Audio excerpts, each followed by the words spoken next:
Nowadays, most people believe that cell phones or computers are the main tools used to catch cheaters, but that's hardly the truth for two simple reasons. First, all skilled cheaters know how to avoid leaving electronic clues on such items, and for the second reason, an average husband or wife usually doesn't suspect his or her spouse of cheating, and therefore, they never have any reason to search for non-existing evidence. I know that for sure because I have been one of those slightly naive, humiliated husbands who thought that my pretty wife Lisa would never cheat me. But the cruel truth is that I was totally wrong and must have been living with some kind of blinders on my head because I never saw or suspected the slightest sign that we had such problems in our marriage. I am Bo Eklund, a 39-year-old guy in Scandinavia, working in planning and administration at the leading local construction company in our area. Lisa is 37 and works in accounting at a machine-making plant. We married 13 years ago and have a 9-year-old son and a daughter of 7. Until that terrible Friday when a simple coincidence turned everything into a total mess, I, the silly jackass, had thought that Lisa and I had a good marriage. My problems began on the previous Saturday when I had to spend a few hours at my job fixing some urgent problems and took the whole next Friday off from the job as overtime compensation. Of course, Lisa had given me a long list of honey-do chores to keep me busy that day. But after the kids left for school, I skipped her list and decided it was a better idea to clean the house since we had invited 2 families over for dinner that evening. After vacuuming the living room, I decided to clean the mirrors in my cocktail cabinet so it would make a good impression on our friends that evening.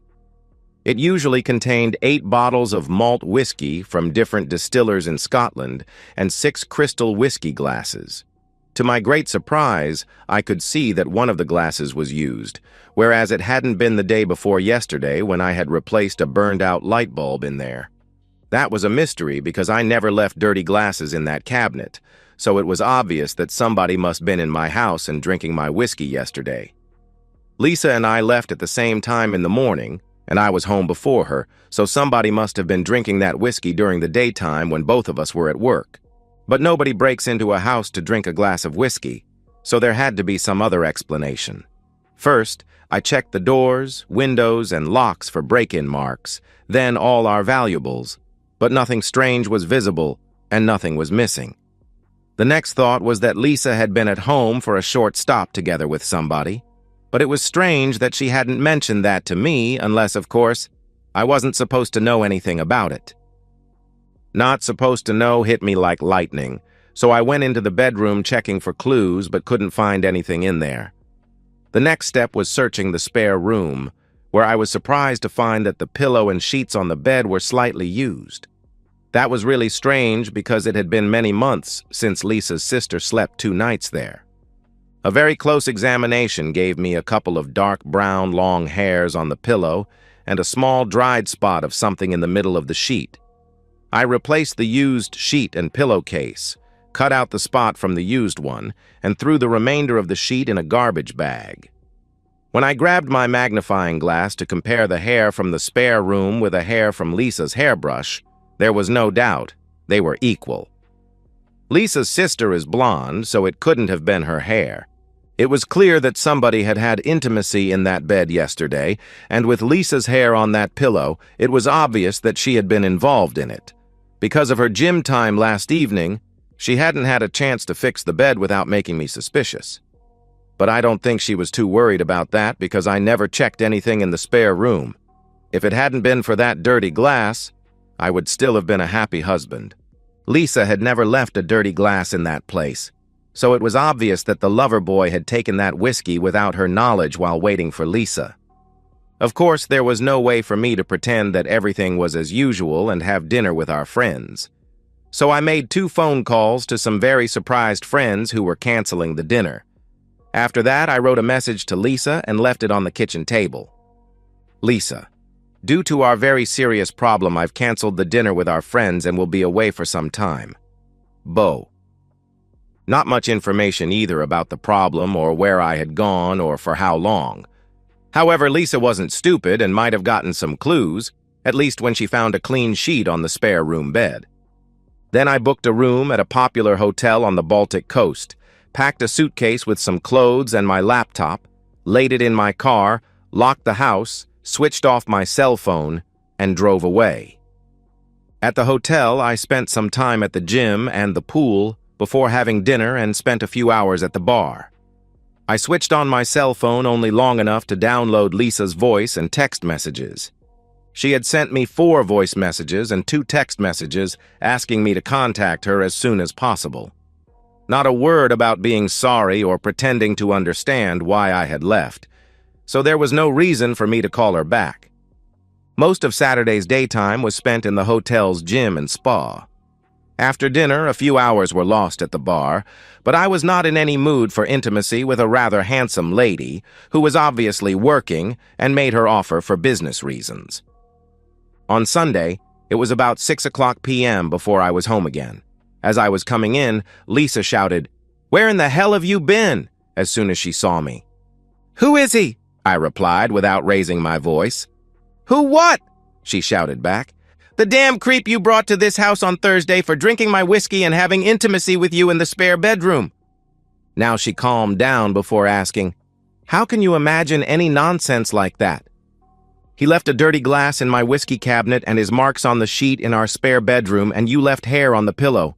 If you refuse to tell me, I'll get the main suspect's DNA tested by one way or another.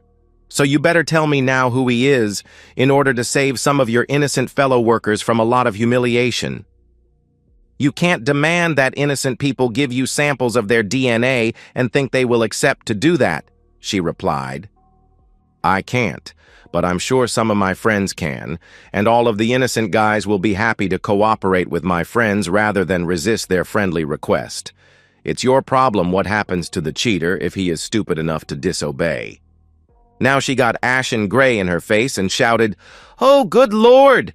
You can't let those hooligans harass innocent people." "As I said, it is up to you," I answered. Some of my friends from childhood spent in one of the worst areas in our town, usually spending half of their time behind bars.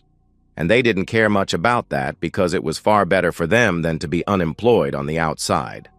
Lisa knew that it would be a piece of cake for them to do that little favor for me.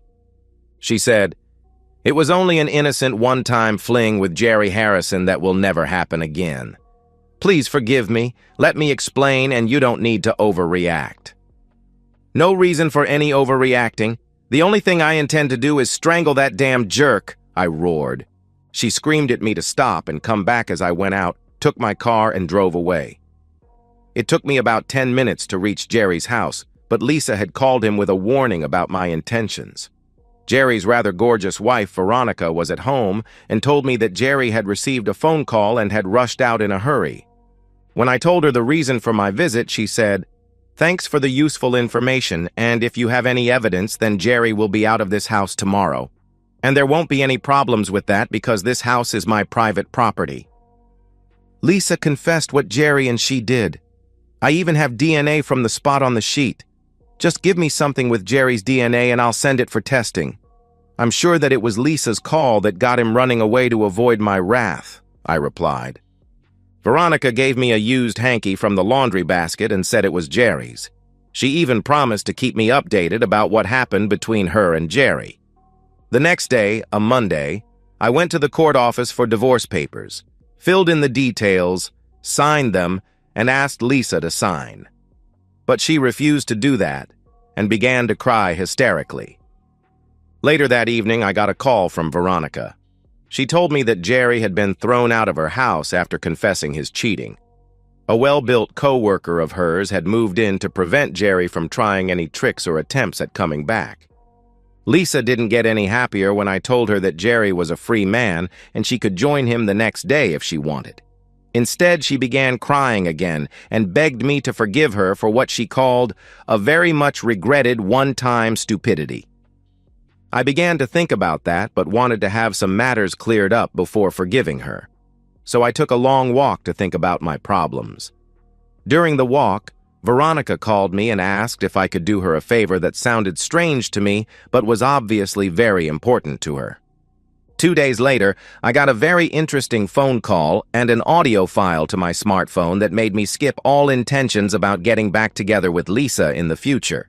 In the audio file, Jerry Harrison confessed that he had intimacy with Lisa Eklund about 5 to 6 times at different places, but last Thursday was the first time in her house. The first time had been at the Christmas party at their job. The second time had been at a seminar when a Joel Nilsson had joined them for an all-night-long three-way. After that, it had been only Lisa and him at different places.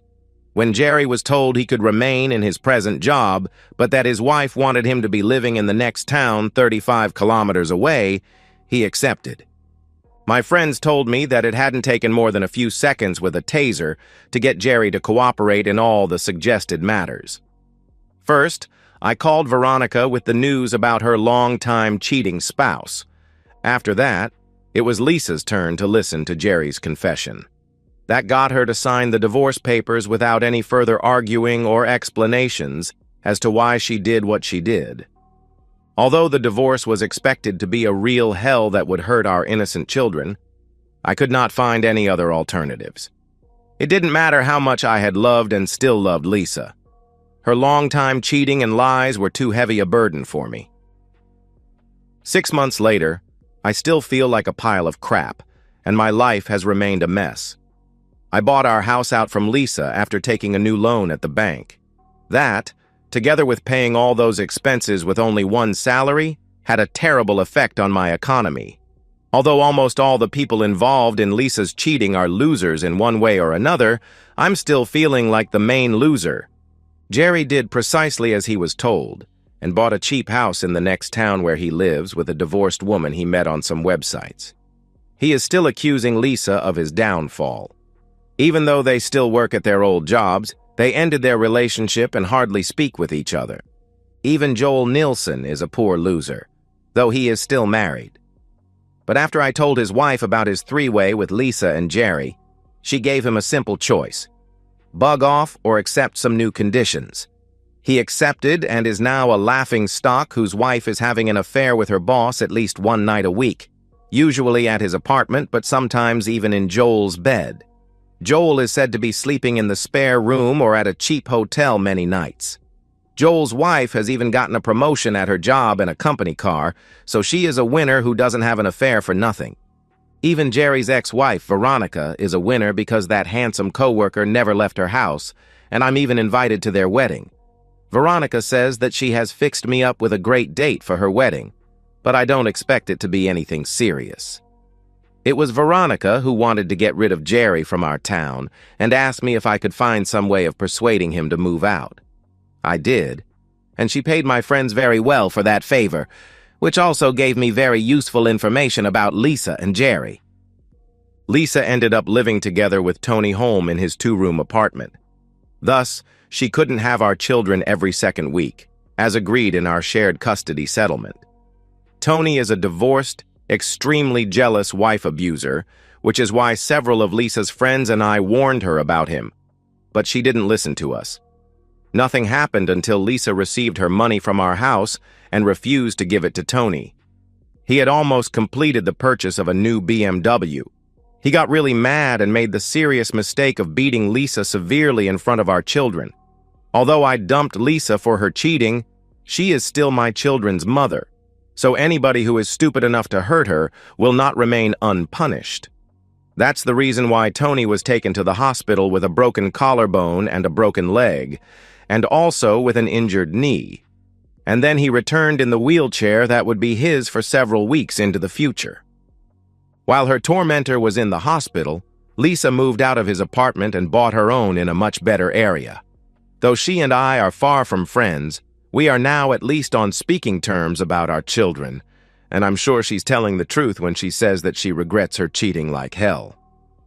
What surprised me a lot was how quickly Veronica and Joel Nilsson's wife got new boyfriends. I do believe that Lisa wasn't the only cheating wife in this mess. One of my best friends is convinced that Jerry and Joel had an affair with Lisa as some kind of revenge because they suspected their own wives of cheating. Who knows? If he's right, I'm the only innocent victim among all the involved adults in this mess, How fair is that? And that's the end of today's story. If you enjoyed it, please give this video a thumbs up and drop a comment below. Your support helps the algorithm push my content further. If you're new to the channel, don't forget to hit that subscribe button. It really helps me keep creating more stories for you. Thanks for watching, and I'll see you in the next one.